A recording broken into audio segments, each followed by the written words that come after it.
wabarakatuh. Alhamdulillahi rabbil alamin, wa bihi nasta'inu ala umuri dunya waddin, wassalatu wassalamu ala asyrafil anbiya'i wal mursalin, sayyidina wa habibina Muhammadin wa ala alihi wa sahbihi ajma'in. Subhanaka la ilma lana illa ma 'allamtana innaka antal alimul hakim.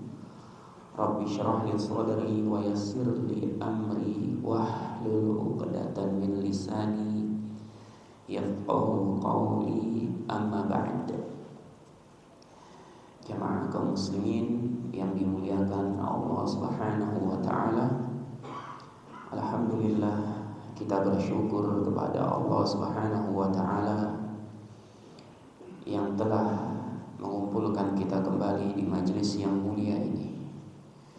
Dan semoga kita semua yang berkumpul di pagi hari ini di masjid yang diberkahi ini termasuk orang-orang yang didoakan keberkahan oleh Nabi kita yang mulia Muhammad sallallahu alaihi wasallam dalam doanya, Allahumma barik li ummati fi bukuriha. Ya Allah, berkahilah umatku di pagi harinya. Jamaah yang dimuliakan Allah Subhanahu wa taala, kita lanjutkan kembali kajian kita terhadap kitab Al-Wabil Shayyib, buah karya dari Al-Imam Ibnu Qayyim rahimahullahu taala. Kita akan mengulang sedikit pembahasan kita tentang perkara-perkara yang bisa menjadikan suatu amalan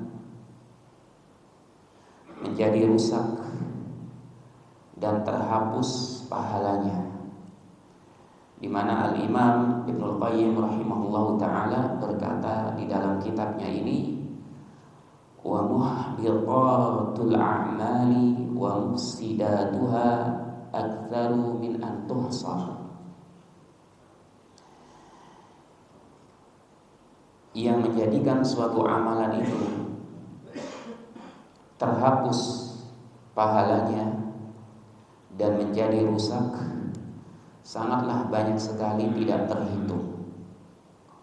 Walaysa sya'nu fil amali, innama sya'nu fi hifdzil amali mimma yufsiduhu wa yuhbituhu. Bukanlah suatu perkara yang penting, bukanlah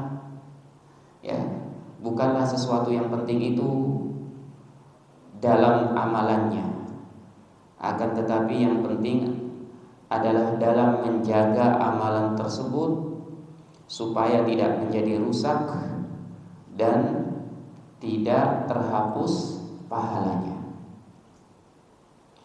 Al-Imam Ibnu Qayyim rahimahullahu taala di sini menjelaskan bahwa suatu amalan itu yang paling penting bukanlah amalan itu sendiri, tapi bagaimana seorang hamba bisa menjaga amalan tersebut supaya tidak terhapus pahalanya dan tidak menjadi rusak. Dan sesuatu yang menghapuskan suatu amalan atau merusak suatu amalan ada dua. Yang pertama berkaitan dengan zatul amali, berkaitan dengan zat suatu amalan tersebut. Berkaitan dengan apa? Zat suatu amalan tersebut. Seperti sholat tanpa berwudu, maka sholat tersebut akan menjadi rusak, rusak. Ya, sebagaimana Nabi SAW bersabda, Innallaha la yaqbalu salata ahadikum hatta yatawadda.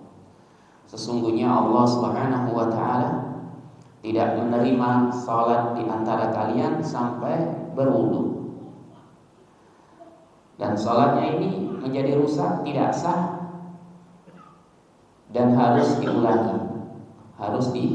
Diulangi salatnya. Kemudian juga seperti orang yang terlewatkan dari rukun-rukun ibadah. Terlewatkan dari rukun ibadah. Misalkan orang melakukan ibadah umrah, tapi dia tidak melaksanakan sa'i di Safa dan Marwah. Setelah tawaf, dia pun langsung keluar bertahallul. Maka ini pun juga tidak sah, karena sa'i termasuk dari rukun umrah yang apabila ditinggalkan menjadikan ibadahnya menjadi rusak dan harus diulangi kembali. Kemudian yang menghapuskan suatu amalan yang kedua adalah berkaitan dengan thawabul amal. Berkaitan dengan apa? Pahala amalan tersebut. Berkaitan dengan pahala amalan tersebut. Seperti apa contohnya? Seperti riya. Seperti riya. Maka ini akan menghapuskan suatu amalan meskipun terkadang amalan tersebut tetap sah, sehingga tidak perlu untuk diulangi kembali. Seperti orang yang apa? Orang yang sholat, dia sudah melaksanakan syarat-syaratnya dan rukun-rukunnya, akan tetapi dalam sholatnya dibarengi dengan riya.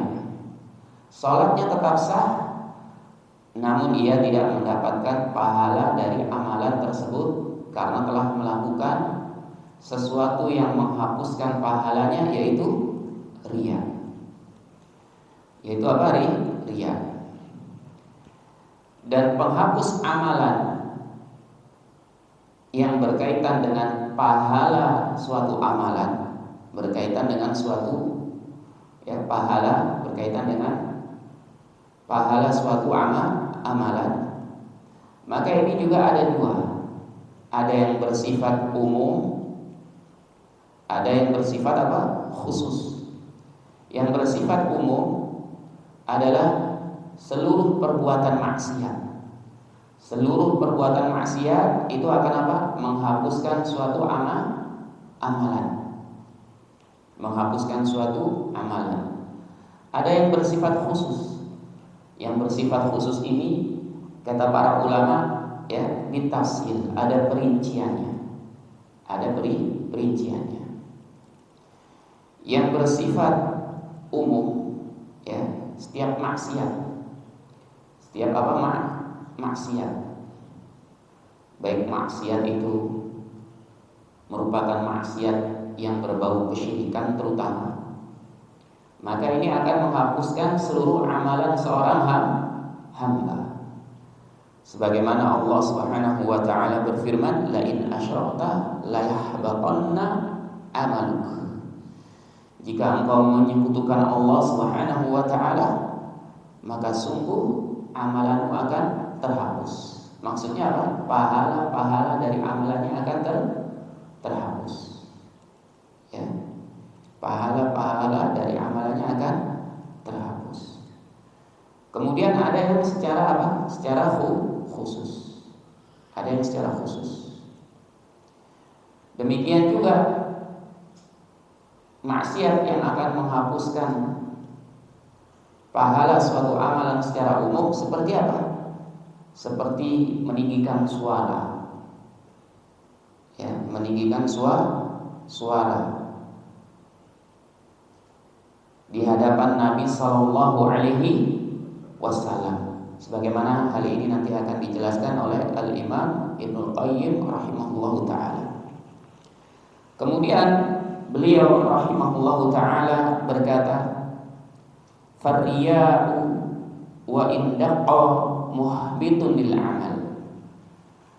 Riya meskipun sedikit akan menghapuskan pahala suatu amalan. Riya meskipun apa? Sedikit akan menghapuskan suatu amalan. Wa huwa abwabun katsiratun la tuhsa. Dan ria ini pintu-pintunya sangatlah banyak, tidak terhitung. Tidak terhitung.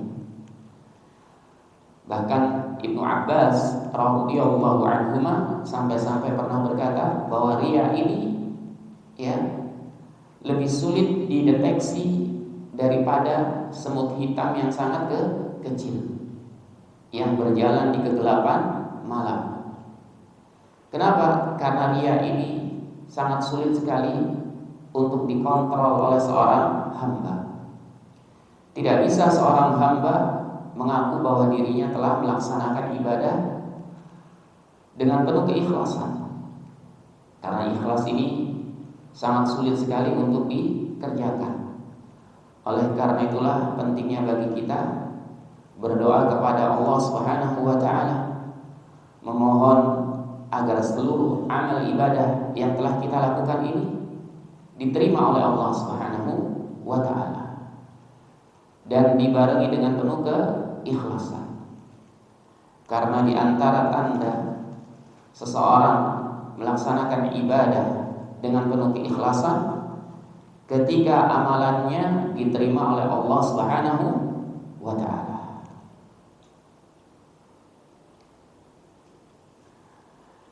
Bahkan ria ini termasuk perkara yang dikhawatirkan oleh Nabi Sallallahu Alaihi Wasallam menimpa umatnya. Nabi Sallallahu Alaihi Wasallam bersabda, "Akhwafu ma akhafu alaikum asyirkul asghar." Perkara yang paling aku khawatirkan menimpa kalian adalah syirik kecil. Adalah syirik kecil. Apa itu syirik kecil? Yaitu ria. Ria. Ya.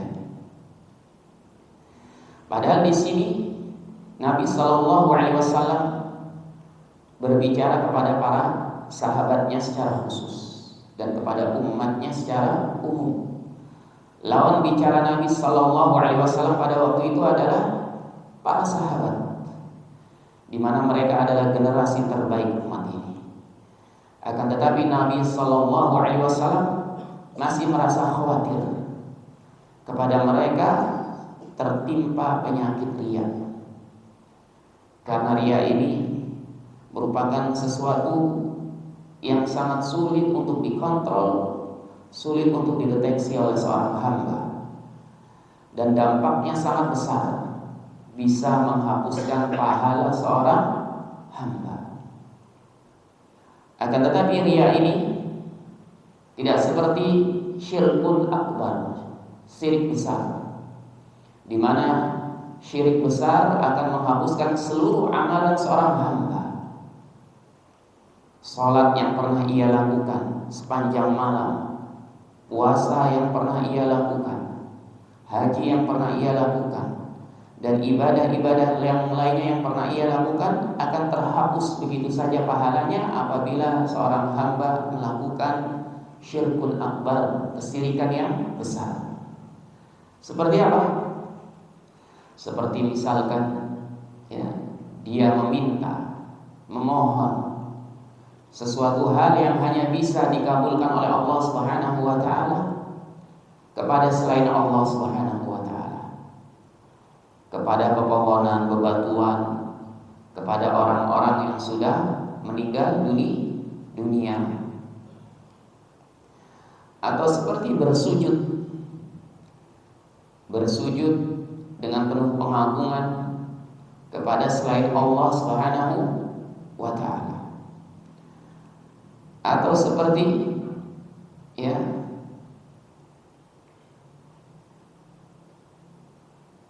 menyerahkan ibadah kepada selain Allah Subhanahu wa taala.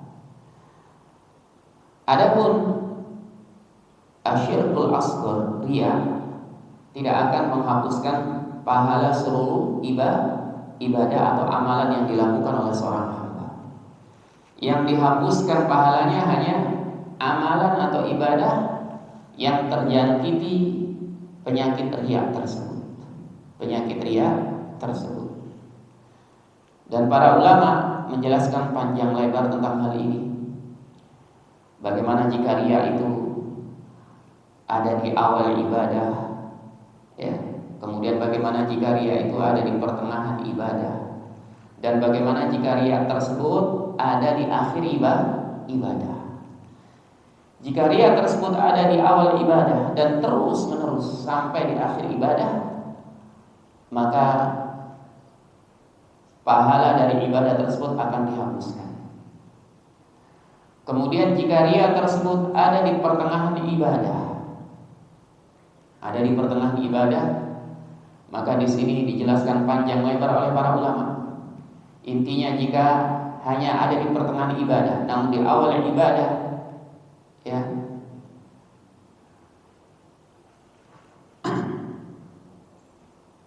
ia masih berusaha untuk ikhlas, maka di sini 50-50. Ya. Adapun ketika riya tersebut ada di akhir ibadah, ada di antara para ulama yang menjelaskan, maka pahalanya akan tetap diberikan oleh Allah Subhanahu wa taala, tidak akan dihapuskan. Sebagaimana hal ini dikatakan oleh Al-Imam As-Suyuti rahimahullahu taala, bahwa ar-riya ba'dal amali la yadur.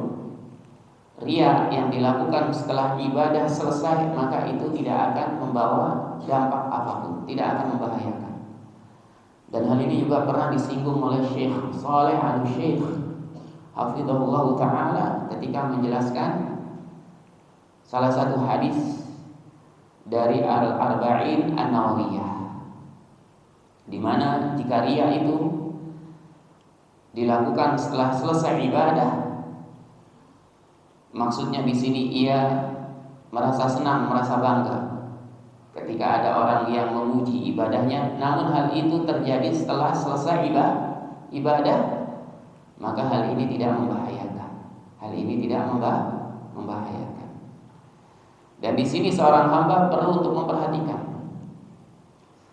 memperhatikan setiap ibadah yang ia lakukan, agar tidak terjangkiti oleh penyakit riya ini. Karena jangan sampai suatu ibadah yang dilakukan, apalagi jika ibadah tersebut bukan hanya ibadah yang dilakukan oleh anggota badan ini, tapi juga ibadah yang harus mengeluarkan hartanya,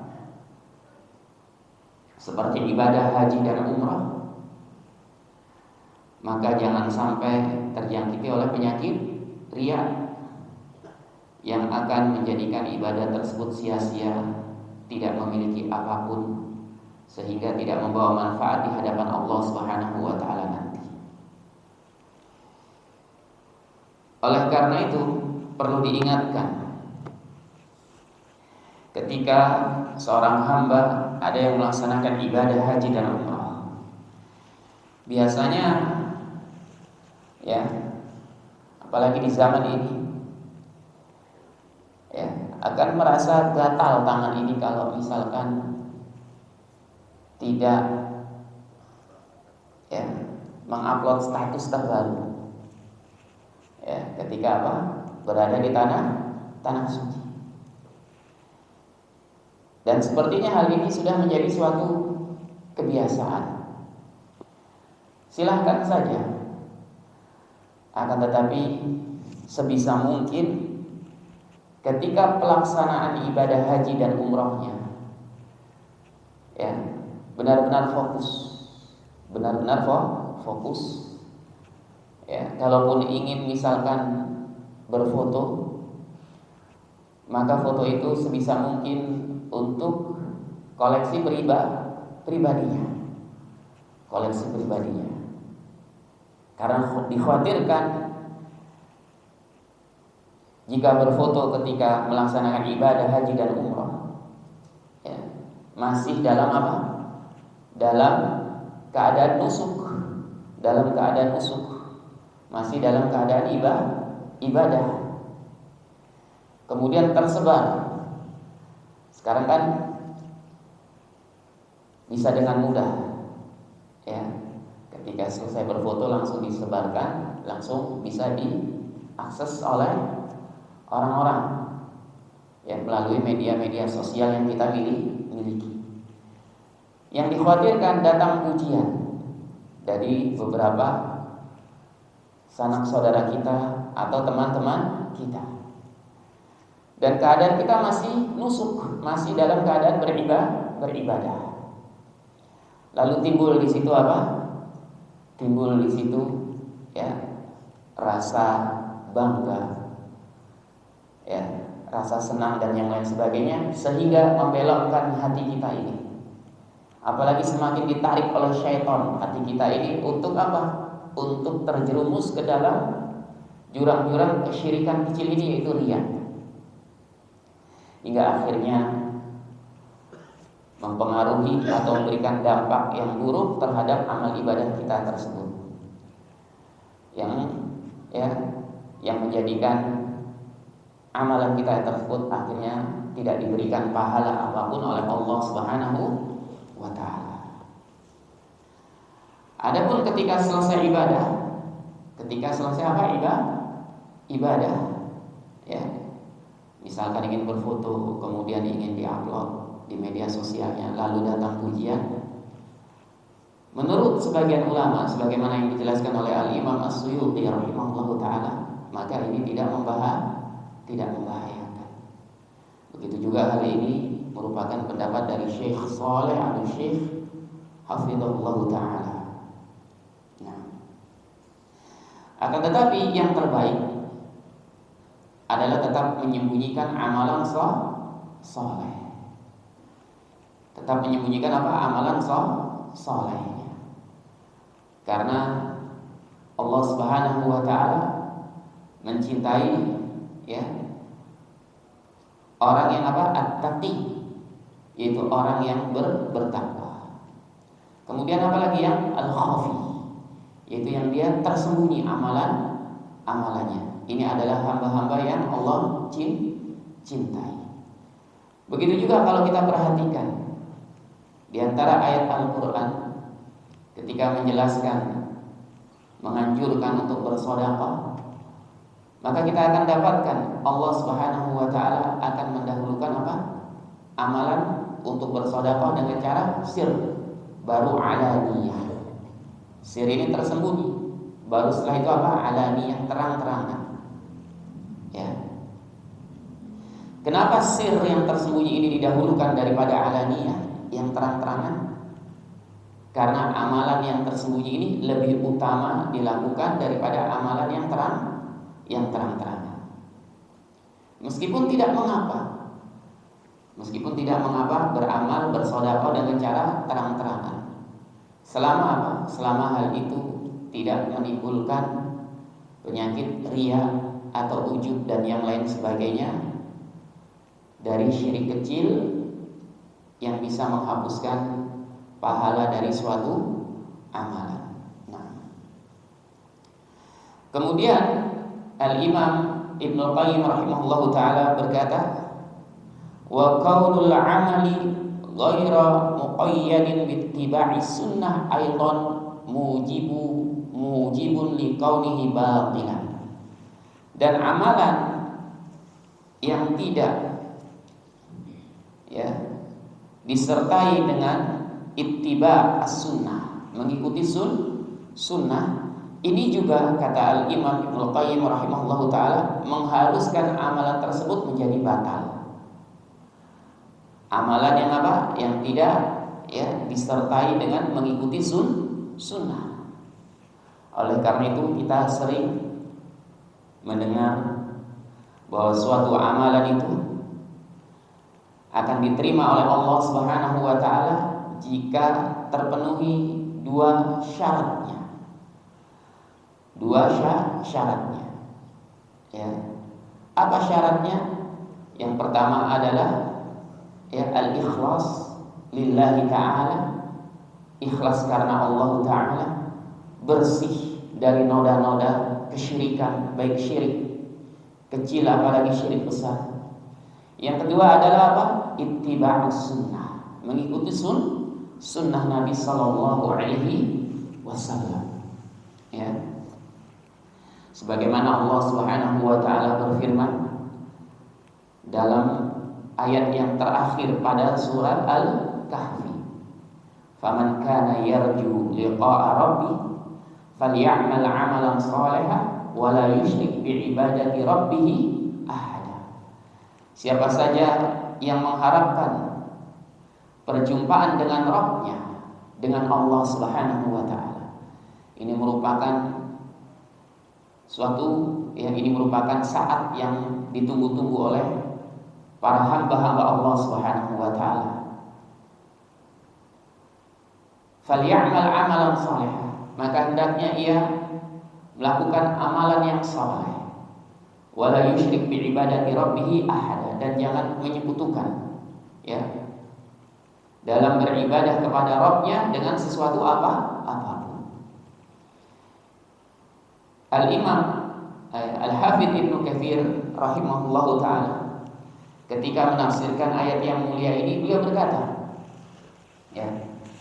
falyamal 'amalan shalihan, yang dimaksud dengan firman Allah Subhanahu wa taala dalam surat Al-Kahfi pada ayat yang terakhir, falyamal 'amalan shalihan, maka hendaknya melakukan amalan yang saleh, itu makana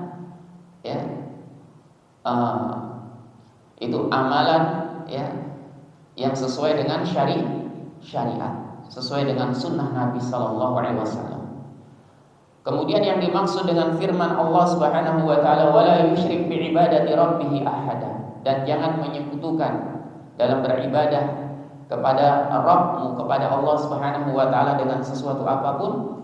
Kata beliau, makana khalisan lil makana liwajhillah, khalisan lillah, yaitu amalan yang hanya mengharapkan wajah Allah Subhanahu wa taala. Kemudian beliau berkata, hadani ruknal amalil mutaqabbal, ini adalah dua rukun supaya amalan itu diterima oleh Allah Subhanahu wa taala. An yakuna khalisan lillah, yang pertama yaitu amalan tersebut harus ikhlas karena Allah Subhanahu wa taala. Yang kedua, wa ala syariati Rasulullah sallallahu alaihi wasallam. Yang kedua harus sesuai dengan syariatnya Rasulullah sallallahu alaihi wasallam. Jadi dua syarat atau juga disebut dengan rukun agar ibadah diterima memiliki dalil-dalil dalam Al-Quran maupun sunnah. Wal mannu bihi 'ala Allah Ta'ala biqalbihi mufsidun lahu. Begitu juga al-mannu, mengungkit suatu amalan kepada Allah Subhanahu wa taala meskipun dengan hatinya. Maka ini juga akan menghapuskan suatu amalan. Dan yang dimaksud dengan al-mannu, mengungkit suatu amalan kepada Allah, dia melakukan hitung-hitungan kepada Allah Subhanahu wa taala. Kita jumpai beberapa saudara-saudara kita apabila tertimpa musibah, di antara mereka ada yang mengungkit-ungkit amalan, menghitung-hitung amalannya dengan Allah Subhanahu wa taala, kepada Allah Subhanahu wa taala. Ya Allah, padahal saya sudah sholat malam, berpuasa Senin Kemis, tapi kenapa ya Allah Engkau masih menimpakan musibah ini? Kenapa Engkau senantiasa selalu memberikan saya ujian yang tiada henti ini ya Allah?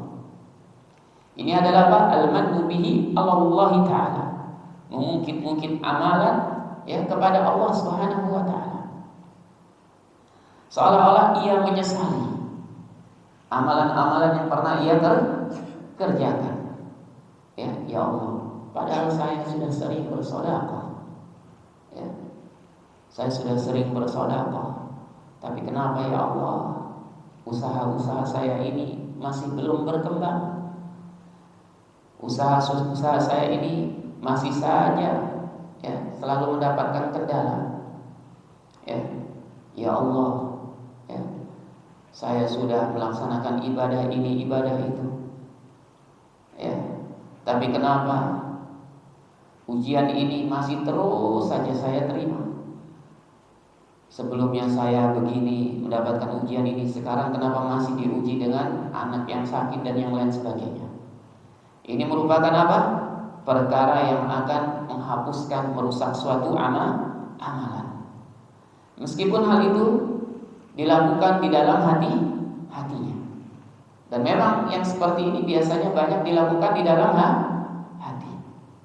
Ya, dia tidak terima. Bahkan ketika dinasehati bahwa ujian ini menunjukkan rasa cinta, rasa sayang Allah Subhanahu wa taala kepada Anda. Kemudian langsung apa? Langsung ya seolah-olah dia menolak dengan raut wajah yang tidak suka, dengan raut wajah yang tidak suka, atau bahkan dia mengucapkan udahlah, ya nggak usah bicara seperti itu, tidak terima.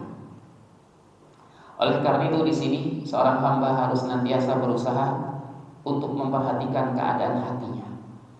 Jangan sampai ia mengungkit-ungkit suatu amalan merasa tidak puas dengan takdir yang Allah Subhanahu wa taala timpakan berikan kepada dirinya, terutama takdir yang di dalamnya mengandung suatu kesulitan dan musibah. Nah, wa kadzalikal mannu bis shadaqati wal ma'ruf wal birri wal ihsan wasilah mufsidun lah. Demikian juga ya, beliau di sini menjelaskan al-man, ya, yaitu mengungkit-ungkit suatu amalan secara spesifik, seperti mengungkit sedekahnya, ya, atau kebaikan-kebaikannya, ya, atau bahkan ya silaturahmi yang telah ia lakukan. Padahal saya sudah menyambung silaturahmi, tapi sikapnya masih saja seperti itu, ya, tapi masih perlakuannya seperti itu kepada diri saya. Dia tidak terima dengan hal ini, dengan sedekahnya, ya. Dia sudah misalkan memberikan bantuan kepada saudara-saudaranya kaum muslimin, saudara-saudara kaum muslimin, tapi suatu saat ada di antara saudaranya ini yang mengecewakan dirinya. Kemudian diungkitlah, orang nggak tahu terima kasih, ya. Padahal sering saya bantu dia itu. Meskipun ini dilakukan di dalam hati, bahkan kadang-kadang juga ya ada yang mengucapkannya langsung, bukan hanya mengucapkan ya atau bicara sendiri, tapi di hadapan orang lain. Ya, di hadapan orang lain dia bercerita, itu si fulan, ya, melakukan seperti ini. Dia merasa kecewa, merasa tidak puas dengan perlakuannya. Padahal selama ini saya sering membantunya. Sudah berapa banyak harta yang saya keluarkan untuk membantu dirinya. Tapi sikapnya ya tidak baik kepada saya kecewa dengan dirinya. Ya.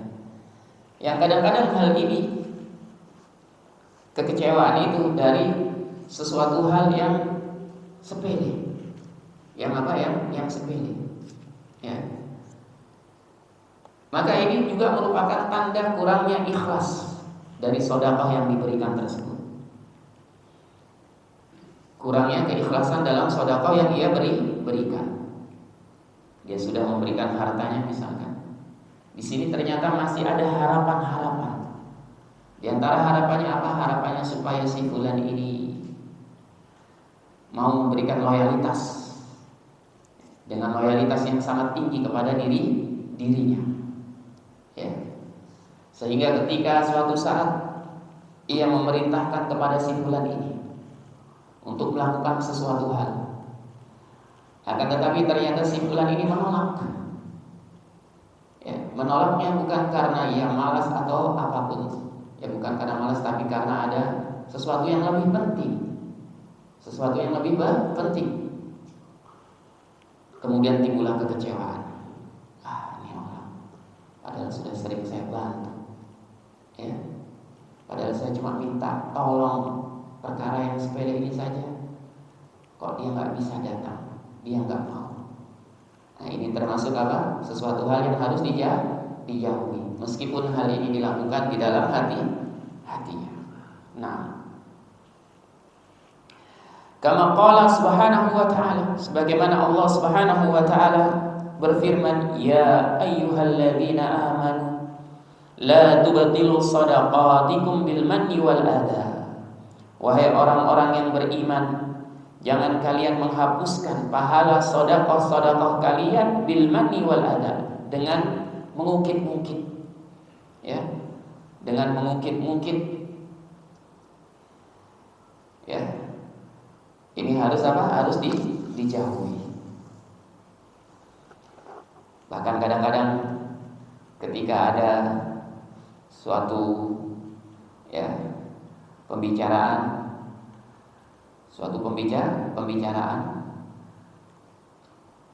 di mana lawan bicara kita memiliki permasalahan dengan seseorang, ya, ternyata sama-sama punya masalah dengan orang tersebut yang sedang dibicarakan. Maka kadang-kadang di sini, ya, terpancing untuk apa? Mengungkit-ungkit sedekah yang telah diberikan, bantuan yang telah diberikan sebelumnya. Iya, itu orang nggak tahu terima kasih, ya, padahal saya sudah membantu selama ini, ya, tidak tahu terima kasih katanya. Dan sedekah yang terbaik adalah sedekah yang tersembunyi, padahal, ya, dan juga sedekah yang tidak mengharapkan apa? Balasan. Tidak mengharapkan jaza wala syukur, dan juga rasa terima kasih. Ini adalah apa? Bantuan sedekah yang terbaik, karena hanya mengharapkan dari pahala Allah Subhanahu wa ta'ala. Nah, wa aktsarun nas ma'indahum khabarun minas sayyiati allati tuhbitul hasanat. Dan kebanyakan manusia tidak memiliki petunjuk, ya, petunjuk dari keburukan-keburukan yang bisa menghapuskan suatu pahala kebaikan. Apa maksudnya? Maksudnya kebanyakan manusia itu terkadang tidak merasa bahwa ia melakukan sesuatu perbuatan yang bisa menghapuskan amalannya. Dia tidak merasa bahwa perbuatan ini ternyata bisa menghapuskan amalannya. Ya, ini kebanyakan manusia seperti ini, kata Al-Imam Ibnul Qayyim rahimahullahu ta'ala. Wa qad qala ta'ala, dan sungguh Allah Subhanahu wa ta'ala berfirman, ya ayyuhalladzina amanu la tarfa'u aswatakum fawqa sautin nabi. Wahai orang-orang yang beriman, janganlah kalian, ya, meninggikan suara kalian di atas suara Nabi. Wala tajharu lahu bil qawli kajahri ba'dikum li ba'din. Dan janganlah kalian, ya, mengeraskan suara di hadapan Nabi, ya, seperti sebagian kalian mengeraskan suara kepada sebagian yang lainnya. Antah bata'amalukum wa antum la tashurun. Karena perbuatan itu akan menghapuskan pahala amalan-amalan kalian, ya, pahala amalan kalian, wa antum la tashurun, sedangkan kalian tidak merasa. Kata Al-Imam Ibnu Qayyim rahimahullahu taala, ini, ya, terjadi kepada kebanyakan manusia. Dia tidak sadar bahwa perbuatannya ini bisa menghapuskan pahala amalannya, sebagaimana dijelaskan dalam ayat yang mulia ini. Dan kata para ulama ketika menafsirkan ayat yang mulia ini, adab-adab seperti ini bukan hanya dilakukan ketika Nabi SAW masih hidup, tapi ketika Nabi SAW juga sudah meninggal dunia. Maka dari itu hal ini perlu untuk diperhatikan oleh setiap muslim dan muslimat ketika ziarah ke Masjid Nabawi. Jangan sampai ia mengeraskan suaranya, ya. Hendaknya ketika di Masjid Nabawi khususnya ia menjaga adab-adab ini. Ketika berbicara dengan temannya maka dengan suara yang lembut, yang lirih. Atau ketika ingin memanggil temannya, ya kalau bisa nggak usah sampai ya bersuara keras. Tapi dia hampiri temannya, capek-capek sedikit nggak apa-apa. Kadang-kadang kan suka nggak sabaran ya. Ketika temannya jauh, karena takut nanti temannya kesasar, dia wah, panggil itu atau tepuk-tepuk, pak, seperti itu. Nah ini khususnya di Masjid Nabawi harus dihindari. Kenapa?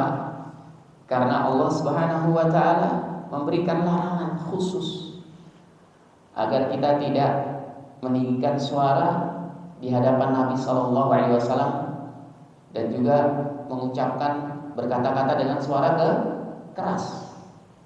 Ya. Karena hal ini akan menghapuskan amalan tanpa kita sadari, tanpa kita merasa. Sayang nantinya kita sudah keluar biaya mahal untuk bisa mengunjungi Masjid Nabawi, untuk bisa ibadah umrah. Tapi ternyata apa? Ternyata amalan kita terhapus. Ya, ternyata amalan kita terhapus. Fahaddara subhanahu al-mu'minina min hubuti a'malihim bil jahri li Rasulillah sallallahu alaihi wasallam kama bi jahrihi ba'dihim li ba'd. Allah Subhanahu wa taala telah memberikan peringatan kepada orang-orang yang beriman ya dari sesuatu yang bisa menghapuskan amalannya, yaitu bersuara keras di hadapan Rasulullah sallallahu alaihi wasallam, sebagaimana bersuara keras ya sebagaimana sebagian mereka bersuara keras kepada sebagian lainnya. Ya, ini merupakan peringatan dari Allah Subhanahu wa taala. Walaisa hadza biriddatin. Perbuatan ini ya meskipun bisa menghapuskan suatu amalan, suatu pahala amalan, akan tetapi bukan perbuatan yang akan menjadikan seorang hamba itu murtad. Tidak akan menjadikan seorang hamba murtad. Bal maksiatun yahbatu biha al-amalu. Akan tetapi ini maksiat. Maksiat yang bisa menghapuskan pahala suatu amalan secara umum. Secara umum. Ya. Jadi apa? Jadi amalannya itu akan terhapus semuanya. Ya. Wa sahibuha la yash'uru biha. Sedangkan pelakunya tidak menyadarinya. Kalau perbuatannya ini ternyata bisa menghapuskan pahala-pahala amalan soleh yang telah dilakukannya selama ini. Ya. Fama dhannu biman qaddama ala qawli Rasulillah sallallahu alaihi wasallam wa hadihi wa tariqihi qala ghairihi wa hadiyahu wa tariqahu. Kemudian di sini Al-Imam Ibnu Qayyim rahimahullahu taala ingin memberikan ya suatu